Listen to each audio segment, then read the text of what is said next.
Hey YouTube, Artichoke Dip here, solo RPGer. I've noticed I got some new subscribers on the channel for you guys. Thank you so much for subscribing and being part of the channel and supporting me. And welcome aboard.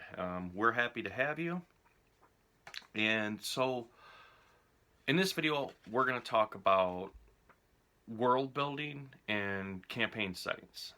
Now, in my last video, I explained to you the difference between a published adventure, a campaign setting, and a supplement, and some of the reasons why I don't like published adventures, and I explain that to you, and a campaign setting, why I like campaign settings, and a supplement where a supplement is actually published to give you a better understanding of the encounters in that campaign setting and how to use them more effectively.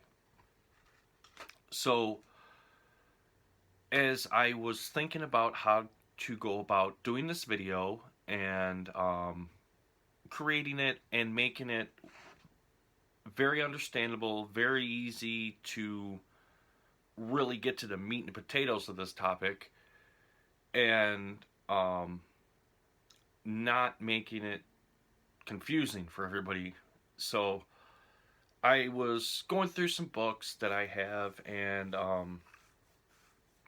refreshing my memory to be able to help you guys. And the one book I came across that I use a lot when I do my campaign settings and I want to create worlds is this one right here, which is the 3rd edition Dungeon Master's Guide. And when Wizards of the Coast purchased the D&D game system, and they had went through and revamped it and released it, they came out with the 3 main core rule books with the intention that's all you needed to play D&D. And it's true, it's really all you do need. And in that section, they went through and explained to you, this is how you make your own campaign setting and this is how you create your own world. And I have really used this a lot, and I've had great success with it. And I'm going to talk about that with you guys and how to use it with your games and how to create your own worlds.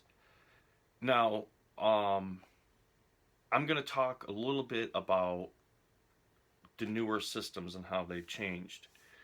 Now, in the more modern role-playing game systems we see out now, a lot has changed in order for the game companies to stay competitive with now the electronic gaming that's out there, because there's so many platforms out there. I mean, we got Xbox, we got PS3, you got Nintendo. I want to say it's Alienware. Is that the name of it? I believe that is the game. I'm not too sure of that, but I know it's a game console. It's got an alien head on it, and some of you may even play it. You know what I'm talking about. And then you have your mass media online role-playing games, D&D online, and I mean just all of this out there. So they have changed the role-playing game systems to be more competitive. And one of the things that they have done is that they have made the games more complex and challenging for the player. And one of the things, if you've noticed, and I'm going to bring this up again in this video in the beginning of it, a lot of times a lot of people will say, do I have to use basic fantasy? No, you don't have to use basic fantasy. The reason why I suggest some of these games for solo RPG, such as the White Box, which is old school D&D, and basic fantasy, and Tunnels and Trolls. The reason why I bring these up is, and it really helps with world building too, because it makes it easier. When those game systems first came out, they were rather simple and they're pretty easy to get the hang of. The rules are pretty simple. Characters are very easy to run. Encounters are very easy to run. And as a solo RPGer, it's, in my opinion, the best way to go. When you get into the more of the modern RPG systems that are designed to really be way more complex and have a lot more to it, they're very rules heavy, and there is a massive amount of reading that goes along with it. As a solo RPGer, it's probably going to honestly weigh you down quite a bit. And it's going to take away some of the fun that you should be having with it, because now you're going to be looking and indexing up rules and tables and all these other things in order to keep your game going. So, before I go any further with this video, I want to get that out there and explain it to you. So if a lot of you are wondering why I keep referencing to older RPG systems, that's the reason why. They're simple, they're easy to use, they're easy to understand the rule systems, and they're easy to use as a solo RPGer. Alright, got that out of the way. So, using the 3rd edition D&D Dungeon Master's Guide. Now, they outline a total of 6 main key points to build your own world, to create your own campaign setting in. And the first one they talk about is geography. So when you go to create your world, this is the point to where you get to make your world the way you want it. And you get to decide how much land compared to large bodies of water, how much of it is mountains, desert, Arctic, jungle, so on and so forth, guys. You understand. Now, I wouldn't recommend sitting down unless you want to and drawing out this big world map with everything on it. That's going to be a pretty daunting task. How I would do it is draw out a brief outline with the description of where your adventure starts. And here's a little tip that I have used with this. If you already have RPG modules and stuff like that, or the RPG system that you're using may bring up a certain location, use that as your jump off point. Use that, put it on your map, and have that as your safe haven, the place for your characters to go back to for healing and supplies and food and advice.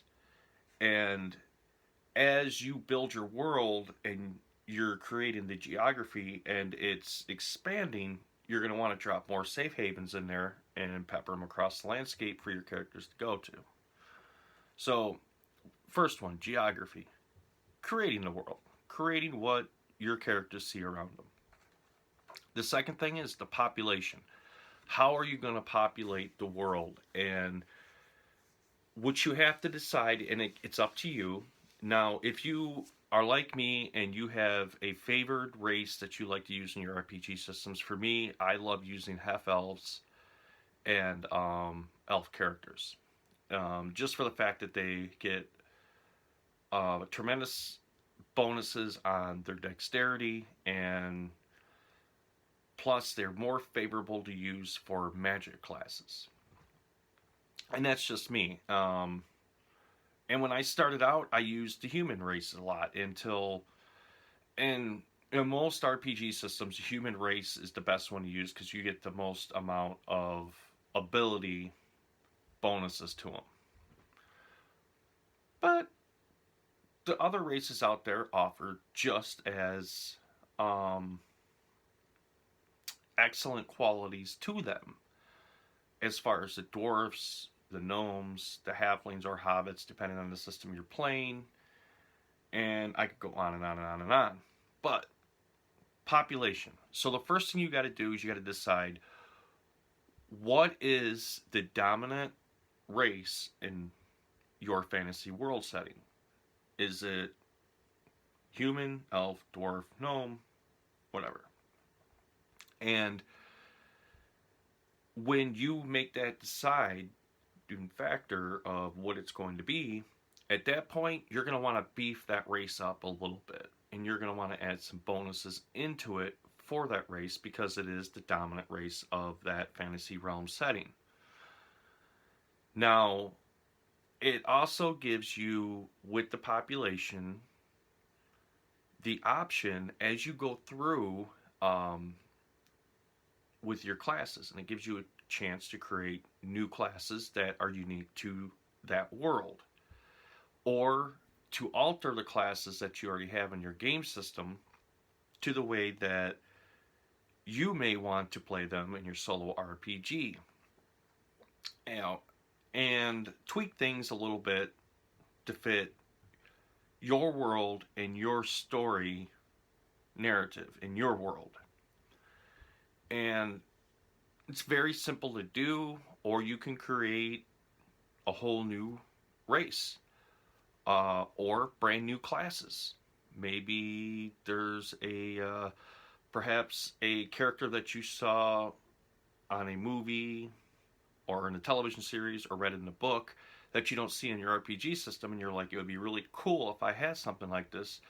When you create your own world, you're unlimited, and you can do this, and you can build it, and you can create it, and you can play it. Now, it leaves this wide open area of possibilities for you to create in solo RPG in.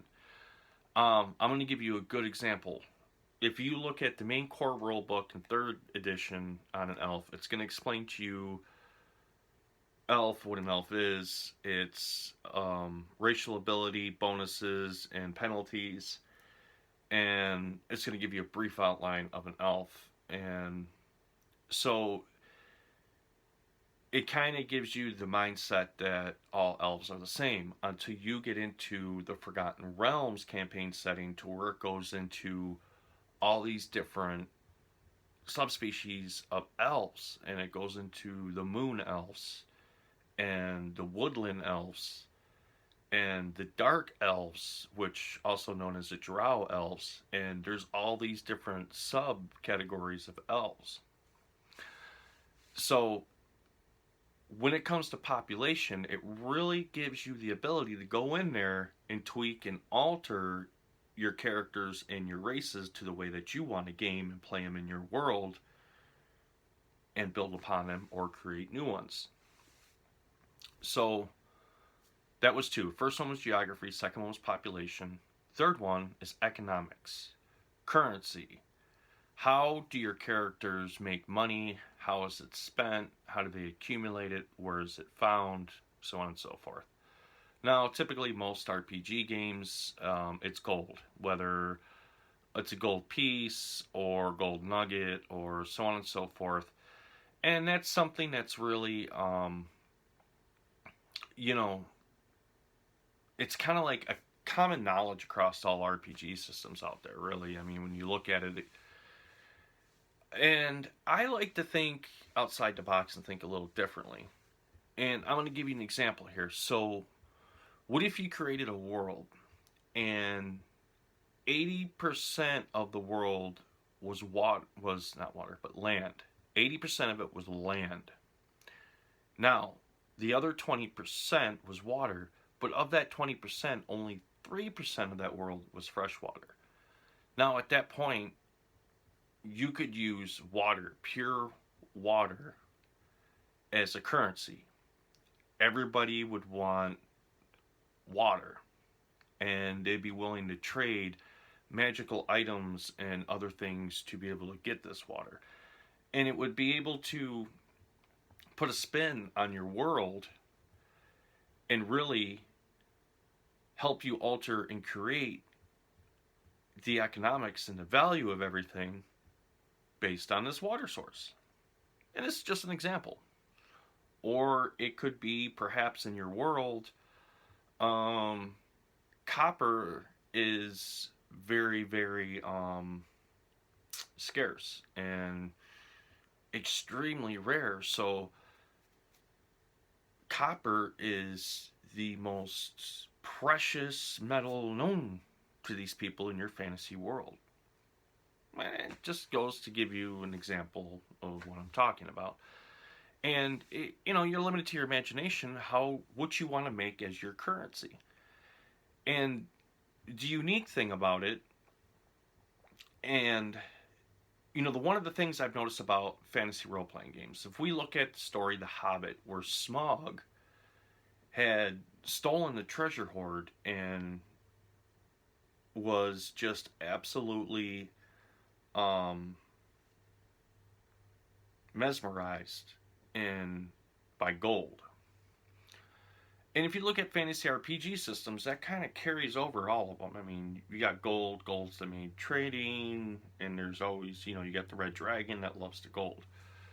So when you create your own world, it gives you the ability to be able to break that mold and create it the way that you want it, the way that would seem more interesting to you, and that you would like to use it. So when it comes to the economics of your world, um, really use your imagination on this one, guys, and you'll be amazed to see when you kind of take the gold out of the picture and you replace it with something else that may be very scarce and precious in that world, how it has a tendency to change everything. Um, like I was thinking when I was making this video, and before I was drinking my morning coffee and thinking about it, and you could create a world to where, let's say, they actually only see the full sunlight maybe 2 weeks out of the year. And at that time, when the sun actually illuminates this world, that they can see all the shiny shards of crystal that's in the granite and other natural forming crystal throughout this world, right? So they're precious to them. And this could become their main source of their economics. How they trade is with these particular types of crystals. And now you could take that and even elaborate it on even more. You could have crystals that help enhance magic, and others that are good for illumination, and some that are good for healing, and so on and so forth. And when they go to accumulate and collect these things, they only get 2 weeks out of the year to where they can actually do this. There we go. So there's another idea. And hey, use your imagination, guys. I just was just sitting there imagining, thinking about this, and there you go. Now, the fourth thing, so we talked a little bit about geography, population, economics. The fourth thing is the political system. Now, when I say political system, I'm not talking about the politics that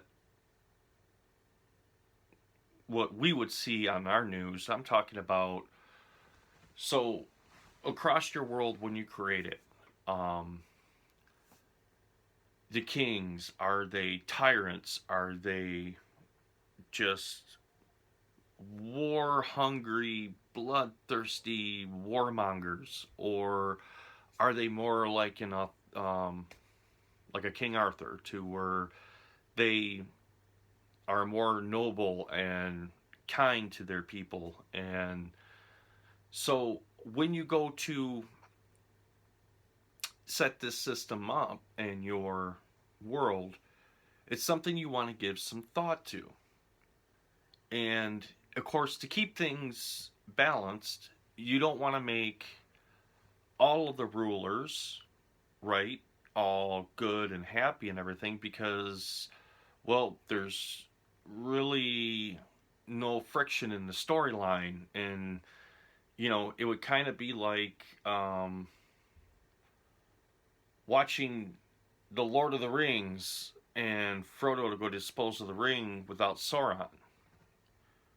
Well, there would be nobody there to oppose him, and he'd be able to walk right in and say, all right, it's done. It wouldn't make a very good story. So as you set up that system, you're going to want to have your good guys and you're going to want to have your bad guys. And that's what is going to make the friction, and it's going to help with your story. And if you remember when I talked about why it's such a good idea with RPG when you create your story for a solo RPG, is you want to have a very rich storyline, and you want to have a protagonist and you want to have an antagonist. A protagonist being somebody that helps the adventure party out, which could be perhaps I'm going to give you an idea here. Perhaps you were playing an RPG and you helped an NPC out to later on find out that the NPC had an heir to a throne. And now that this NPC is a king, he decided to return that kindness and reward your characters and perhaps give them a position inside of his royal court and riches and stuff like that. The antagonist, obviously, being an enemy of the adventurers, whether that antagonist is trying to prevent them from accomplishing their goal in the story, or perhaps you helped this king out with a problem that he had in his kingdom. Not in his kingdom, but within his realm, I should say. And maybe you went in there to clear out a den of goblins, we'll say, that's been plaguing the people in his local farmlands around his kingdom. And in doing so, you destroyed we'll say, an ancient artifact that a evil magic user was using to help draw power on for him and to empower his spells. And now that you have destroyed it, the wizard sees it as you have actively and maliciously set out to screw him over. So now he becomes a part of the antagonist, and it's going to be his life goal while he's still alive to constantly plague you guys and to make your lives miserable throughout the storyline. And I'm just throwing out some examples here of antagonists, how I would use an antagonist. Now, when you create a world and you're creating your campaign setting, you're going to want to have multiple protagonists and multiple antagonists as you go through, because this is what's going to make your world way more diverse and more interesting and breathe life into this thing. So, which gets me into the fifth part. So we went over geography, we went over population, we went over the economics, we went over the political systems of how you want to use it. Now, war. War is a good thing to have in your world, in your campaign setting. And how it works is like a third party influence. So as you guys are adventuring through your worlds, you could always have this backdrop story going on of this war that's going on in the background between two kingdoms, or between a kingdom and a large population of, we'll say, trolls that decide they're going to overrun because they're upset, I don't know, because they're trolls, right? And so this is going on in the background, which is stirring up even more and more things from the war and possibly pushing them to your direction, which would explain why you're getting more and more of these encounters your way, and more of these creatures and more NPCs and so on and so forth.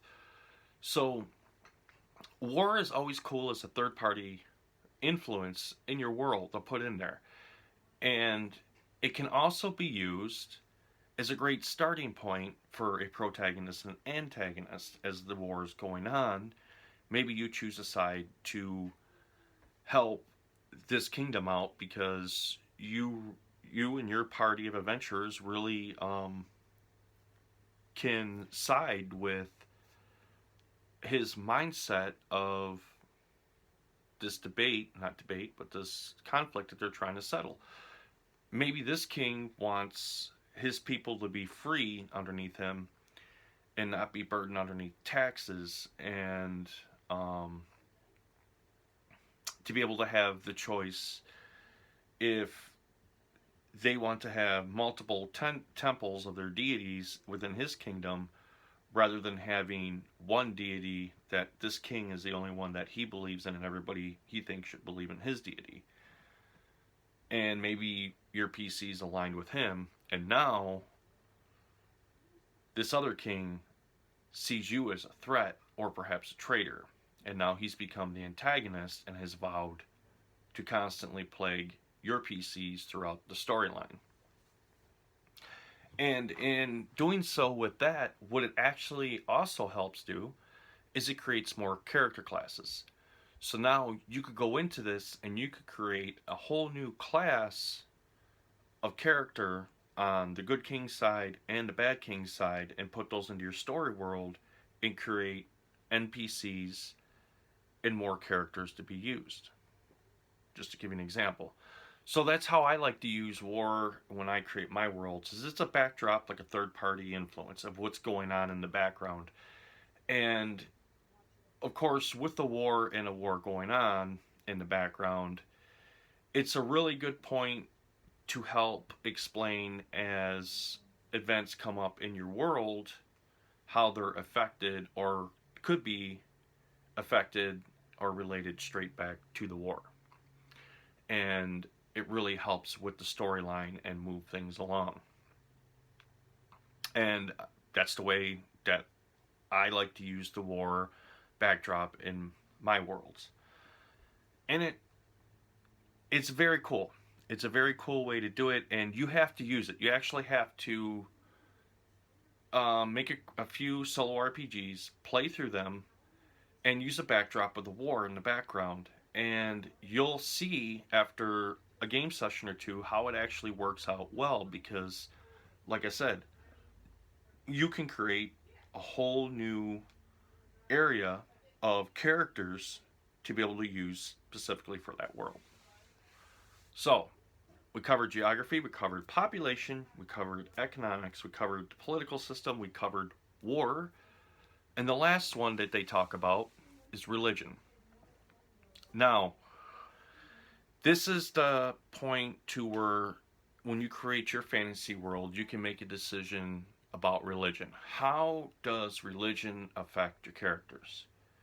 Now, a word of caution I'll give you, if you are running clerics in your RPG, it's almost next to impossible to run a cleric unless they have a deity to follow to give them divine spells. And one of the main ones, if you're using a cleric, not only to heal, but also to turn undead. But how much of an influence do you want deities and religion over your world? Some people I have talked to, they create their worlds to where the gods dictate everything that happens on the world. Others, like the way I like to use it, is I put the gods in the background. They're there, but it's how I use it is how my characters, who they align to, get their bonuses, or each one should, they get a bonus and a penalty, if you will. And what I mean by that is, let's say if you're using a lawful evil character, right? Now, because the character is evil, it's going to have penalties against encountering clerics that are good. And it's going to be hard for them to be able to mentally defend themselves against blessed spells and stuff like that, because the fact that they are evil. But the fact that they are lawful, and even though they may be evil, but they do uphold law and order to a certain extent, they get bonuses, obviously, for interacting and being in a city environment with kings and noblemen, for the fact that they do follow the laws, they do uphold the law. And I'm using an example here of how the alignment would um, affect your character in your fantasy setting. Or you can go the other way and not use that at all and just have the backdrop of gods are here, here's my clerics, the cleric follows this god, this god, that god. Or you could go with um, two gods. You could have one good god of light that and one god of darkness. And with that, you could have actually tie that in even into a war that could go back to the fifth one of war and creating your own world. And that could even put another spin on characters and races and everything else, because now you could actually tie and adapt angels and demons into a character class that could be used. And these are just examples. So I'm going to recap real quickly. So world building, the 6 things that they bring up, and I have used these and they actually work. One is your geography. Geography, I wouldn't be concerned at drawing a big world map. As you play and you solo RPG, and as you progress to your gaming sessions, sorry, what I would do is at that point draw your map as you go along. And then over time, if you game sessions, you're going to see your map start to grow, and you're going to know where your forests are and your plains are and your villages and your city is and all this, and it's going to start building. And then at that point, you can decide where you want to put the cap on it and how big you want your world to actually be. Second thing is the population. How many people are going to populate your world? What's going to be the dominant race? How many of these are going to be NPCs? And it also, too, I guess the thing I didn't bring up in that I'm going to bring up one more time is with the encounters. You could also detail the monstrous encounters in your world as to who is the more abundant encounter, or there may be encounters in the game system that you don't like to use that you could prohibit from being in your world. You could be in a fantasy setting to where dragons don't even exist. Or you could have a fantasy setting to where just about every day you hear of an occurrence of a dragon coming down out of the mountains and just completely destroying villages and towns. Totally up to you guys. Third, so that was great. That was geography, population, economics, your money. Where are they going to get their money? How is their money used? How is it spent? How are the taxes collected? So on and so forth. And we're going to go into political systems. Are you going to have tyrants running your kingdoms? Or are you going to have King Arthur's noble kings running your kingdoms, and you're overseeing your small villages, and up to you. War. I explained to you about war, the backdrop of war in your worlds, how to use that and how it'll work to your benefit. And then the last one, religion. So, world build. Those are the world building basics. And I'm going to tell you those one more time. 6 key things. Geography, or your map. Population. How's your world populated? Your money, or your economics. Your political systems. Are you going to have tyrants? Or are you going to have noble kings? War, which is your third-party influence backdrop in the storyline. and then of course your gods. So with that, guys, you follow that, you stay within those parameters, and you can build a pretty interesting world. And it's really not that hard. I mean, it's you're using your imagination to create this, and it's all you have to do. You're only limited to your imagination. There's no right or wrong when it comes to creating your world.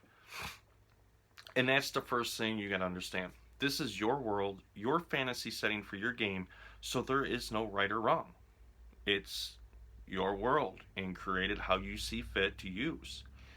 Um, and use your imagination.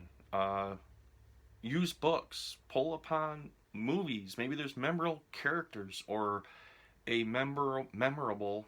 Pardon me, my throat's getting dry. Or maybe a memorable world setting. And one of the movies for me that comes to mind that I think about is the Chronicles of Riddick. And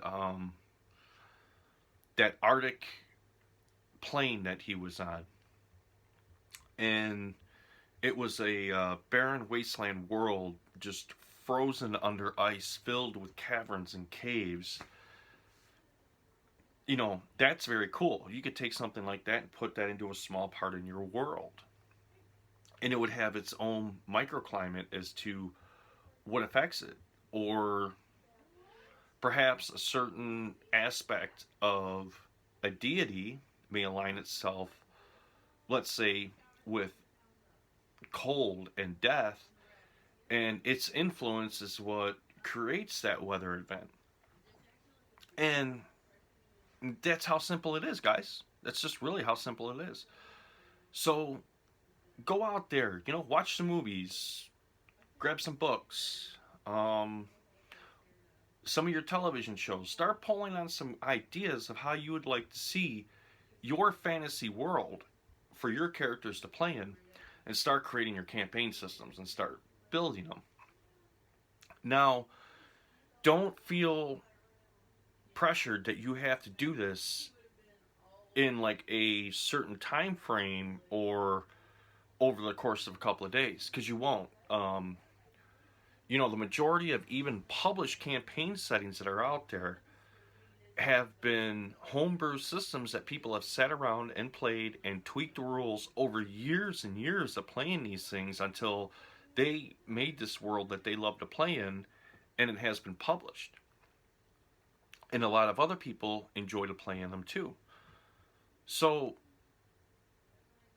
as you solo RPG, create your world as you go with it.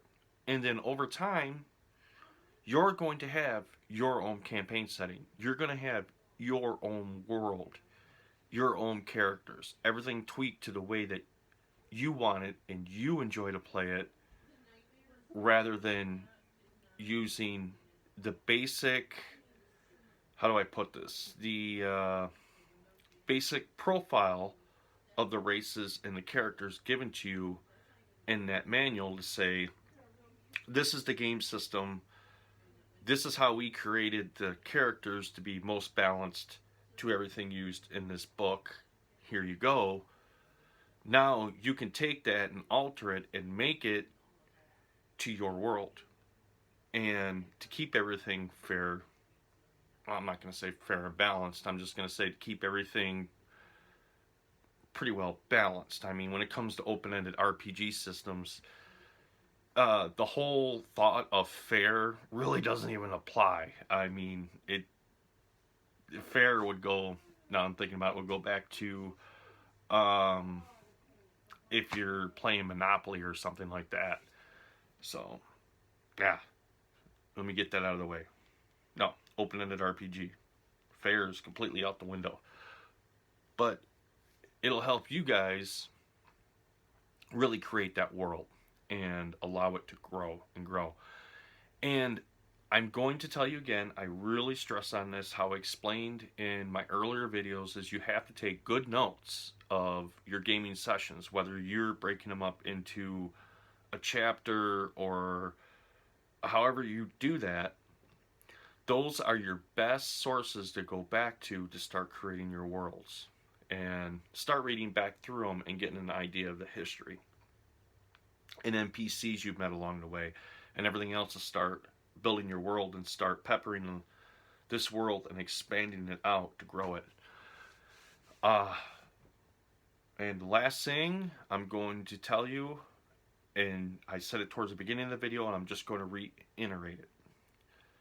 You have to have a good jump off point when you create your world. You're going to want to have a safe haven, whether that be a village, a city, a kingdom, a forest, somewhere your characters can go back to and they can find readily available food, water, supplies, and healing. You're going to want that. And then as you branch out and start creating your world more and more, you're going to want to start peppering in more safe havens for your characters around the world to be able to go to. Now, do you have to do that? No. If you're creating your world to be more of a survival type of world, you could leave that out. And of course, it'd make the challenge of the game way challenging at that point. Or if you're going to play in the setting, let's say, like, I'm going to use Ravenloft as an example, where you play in that setting to where the minute your characters actually walk into that world and they breathe the vapor mist, they can never leave. And so, if you're using that kind of world, yeah, a jump off point, you always want a jump off point when you make a world. But a safe haven, well, there really is no safe havens to go to in that world. So,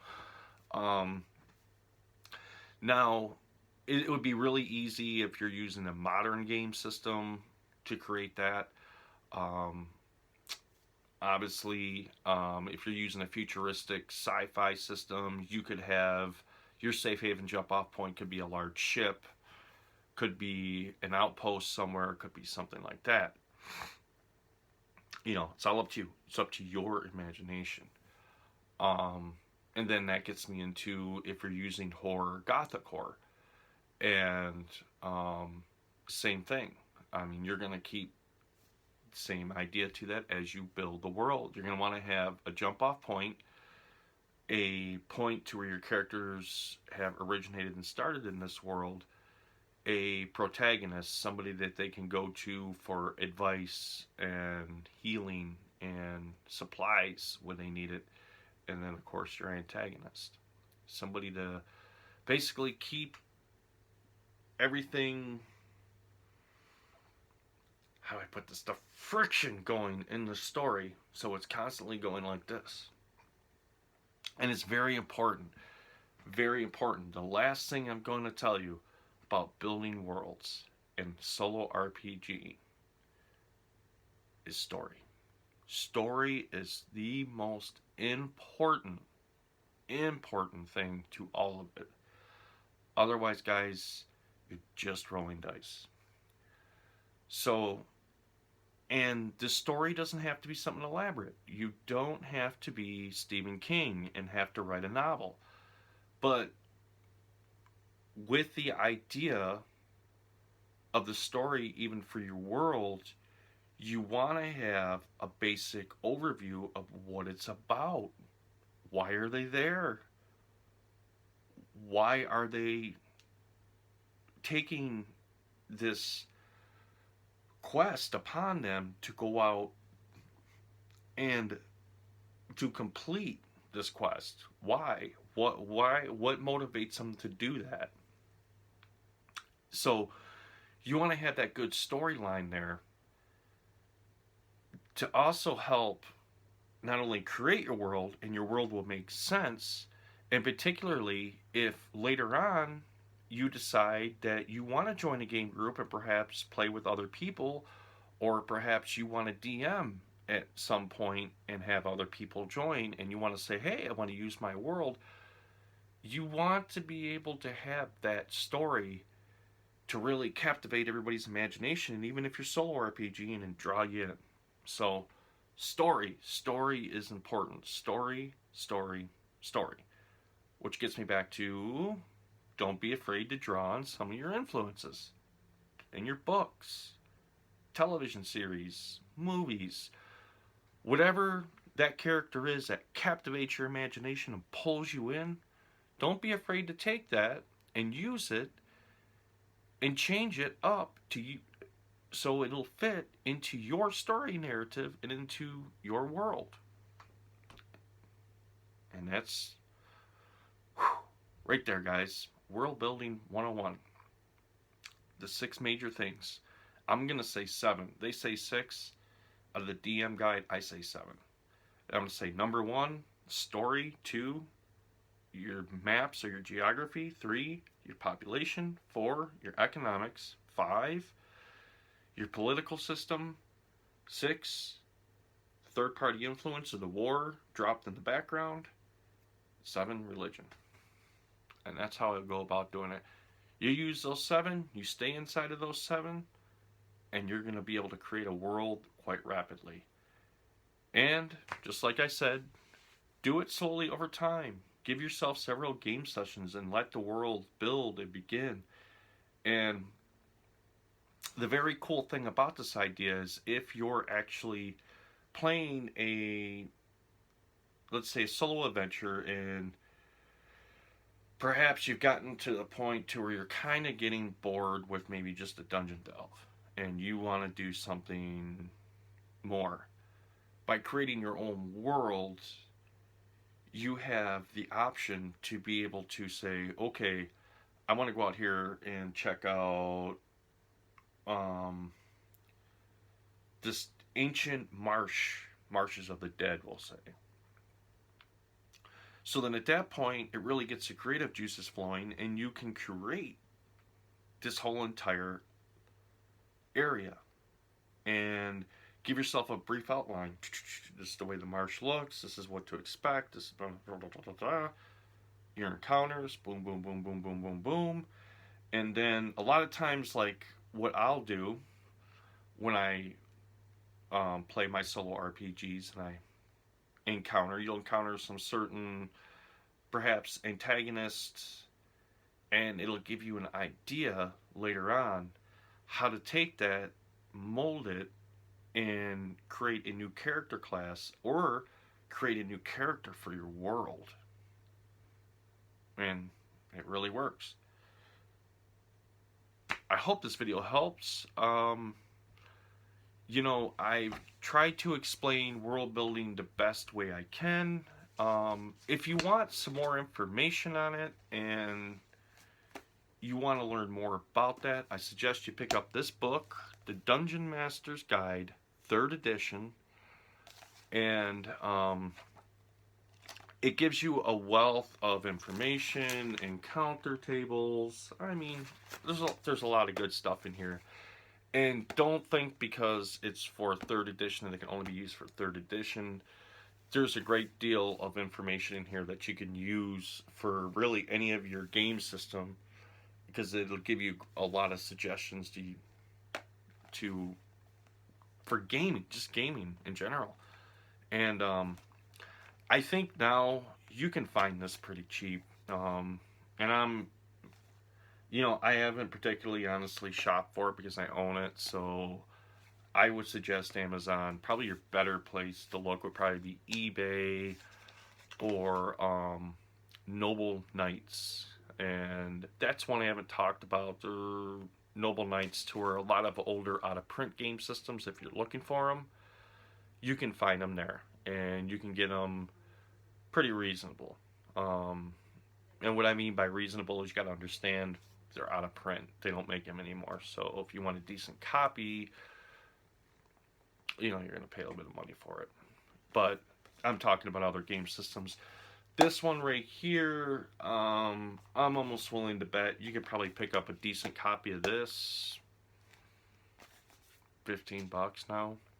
And originally it was like $39 when it came out, but I think you get it for about $15 now. So, anyways, guys, game on, my friends. Don't be afraid to jump right on in. Create your own worlds, create your own campaign settings. I'd love to hear about them. I'm enjoying the guy's story, and feel free on the Facebook page, Artichoke Dip group, to go ahead, come on, join, come on in. I'd love to see some pictures of miniatures you might have painted up. I'd love to hear about your character backgrounds, any questions you would have about solo RPGing. Feel free. Come on in, join the group, start posting, and have a great time. Um, and I have posted some things up there for people to use. Some of them are funny, little cartoon shorts about RPG, and others areas you can go and you can get free RPG sheets depending on the game systems that you're using. So, just to give you a couple highlights of what we have going on there. So, guys, with that, I am going to end this video because it's kind of my Saturday morning, and I'm waiting on a new RPG book to show up. And I really want to get some RPGing done this weekend. It's really what I want to do. So, with that said, guys, have a great weekend. And thank you for all your support from the bottom of my heart. Thank you guys so much for subscribing and for supporting me on this channel. And it's great to know that there's so many other solo RPGers out there, and that you guys enjoy my content, you guys enjoy to watch my videos, and you're actually getting something cool out of it. And I love that. I love that. That's why I do it. That's why I love to do it. So with that being said, I'm going to finish my energy drink. I'm going to get back to my necromancer, and I'm going to see what kind of mayhem I can tear up in my world. Now, you guys go forth and create your own worlds. And remember, I'd love to hear about them. Love to hear about them, guys. All right. Have a great weekend. Stay cool. Game on, my friends.